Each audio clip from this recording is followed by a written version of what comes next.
Anyway, Marguerite Barankitse is a survivor of the Burundi massacres between Hutus and Tutsis that took place in 1993. As a Tutsi, she stood up to Tutsis by protecting Hutus from being slaughtered. And as punishment for protecting Hutus, her own fellow Tutsis forced her to witness the massacres of Hutus she knew. In that same period, she also lost over 60 members of her own family to Hutus. Because she has decided to break the cycle of revenge and violence through love, her life has actually been threatened on many occasions by both ethnic factions. Marguerite has described herself as a modern-day Joan of Arc. Marguerite, vous avez beaucoup vu. Je vous I would like to call you to the podium, Marguerite. Thank you.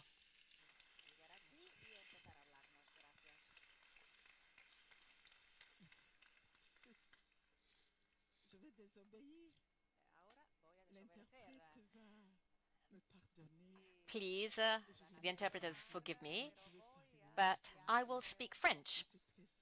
But it is very simple, and it is not my language. I come from a country, a very small country, that has been at war, and nobody talks about it. Because we talk about Rwanda. In Rwanda we had lots of suffering, genocide, and we have forgotten all this. But why? Why have I set up Maison Shalom? Well, it was an answer to suffering in Burundi. It was an answer to a lack of justice. I wanted justice. And also to the atrocities. I wanted love. And I wanted to stop this lack of interest, and I wanted compassion. I remember I was 6, and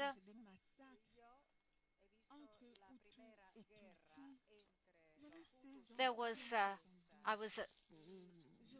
this war between Hutus and Tutsis, and I asked my mother, and my mother was a Catholic, she was a Christian, and we're all the same family, we all belong to the same family. So why? Why the Hutus and the Tutsis are killing each other? Because they go to the same church. I mean, we're all Christians, and 80% are Catholic, and they go to the same schools. So we all live in the same village. We all speak the same language. What's happening? And my mother said, well, it's not an ethnic conflict. No, it is a political conflict. It's our leaders. It's not the Hutus and Tutsis. And since I was a rebel, I thought, well, how can I punish the people from Burundi? How can I punish these people? So I said to my mother, well, I want to become a teacher. And I was convinced that through the children and through a good education, I could stop this violent cycle. And I was 7. So I became a teacher. And I was used to thinking, reflecting, and I was always ready to do this. And I had the qualities of a teacher, but I really wanted to punish this discrimination, so I thought I would have to adopt children. And my mother was a very young widow. I lost my father when I was 5, and My first adopted child was a Protestant Hutu. And people asked me, what are you doing? I was 23 and I said, well, I want to share what I have, and I want to adopt these children. So 4 Hutus and 3 Tutsi children. These are the children I adopted. And I had no job, but I wanted to study, and I left my children with my mother, and then I came back, and I started working as a secretary of the bishop, but it was tough because the whole world wondered, who is this woman who defies the church, this woman who says what she thinks and tells the truth, who doesn't hide her conflicts, the conflicts in Burundi. So I went back to my home village and I started working immediately. But unfortunately, all the things that affected my life, well, on the 22nd of October 1983, my village was invaded. There was a real massacre.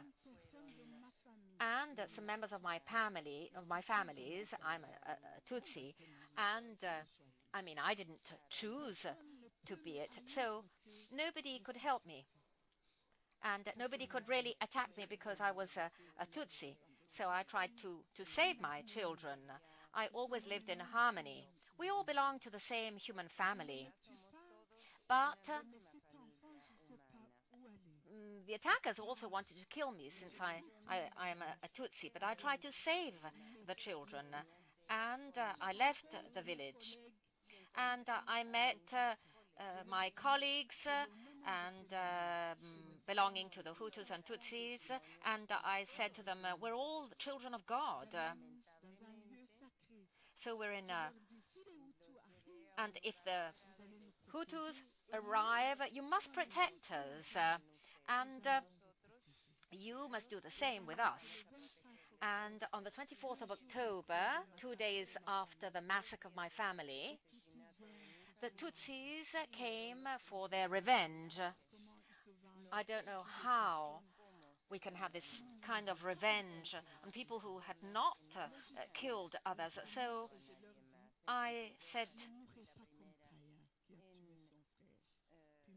don't kill my brother. So who is your brother?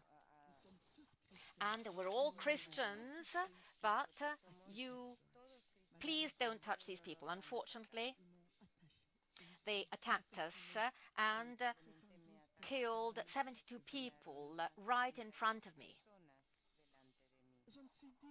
So I thought, I went to the chapel and I said, but this is absurd. And I cried, but I heard the voice of my daughter who said, we're all here. And this is the first miracle. This is what I understood.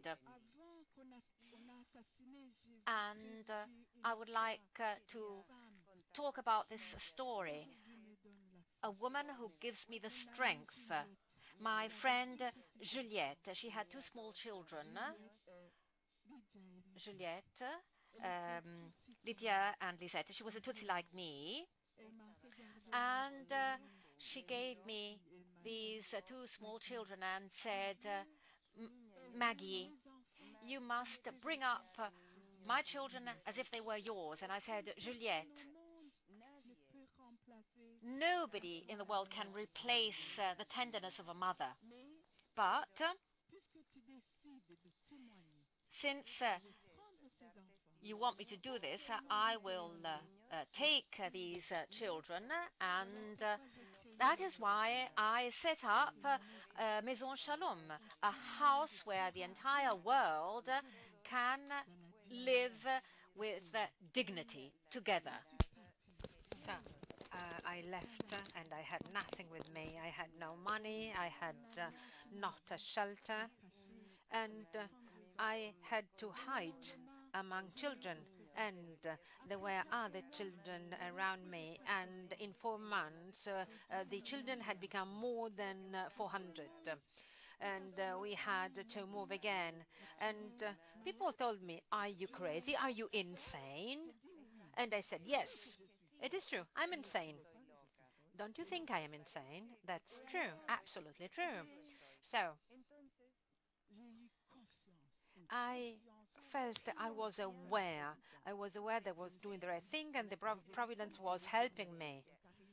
Uh, our German friends were helping us, Swiss friends were helping us, and eventually I had built something which was extraordinary.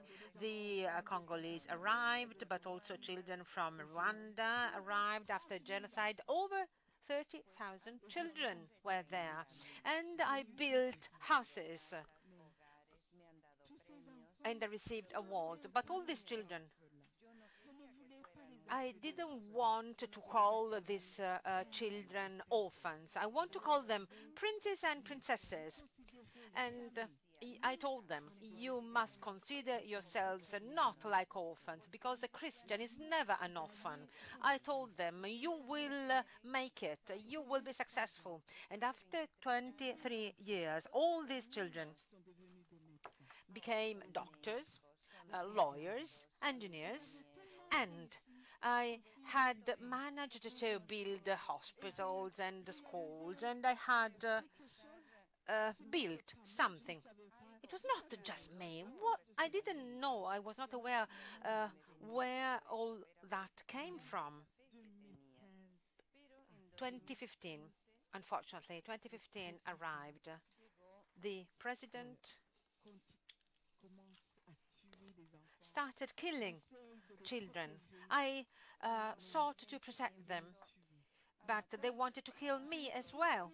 I was risking my life, and I did this many, many times because I was reporting those misdeeds, and we had to leave our house. And then I was convicted. I received an international arrest warrant. It was against me because I had stood up for those children. I was standing up for the truth. I was standing up for life. And I had to leave Rwanda. And I started again. I created Maison Shalom again. I welcomed refugees.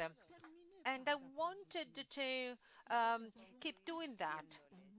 We have enough love in our heart to refuse, to reject fate, to reject fatality. When women move, the world moves.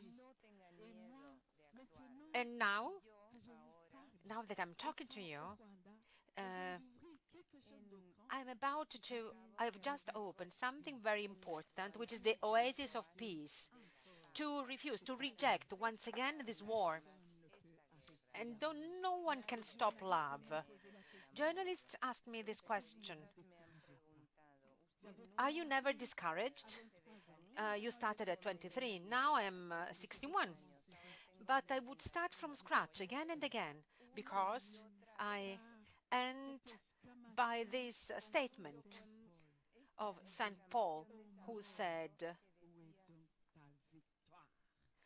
either one dies or one wins. So those who sing the life of the religious, women religious, what can we sing together? Victoire. Can you please sing with me? Victoire. Thank you so much. Thank you, Chantal. Merci.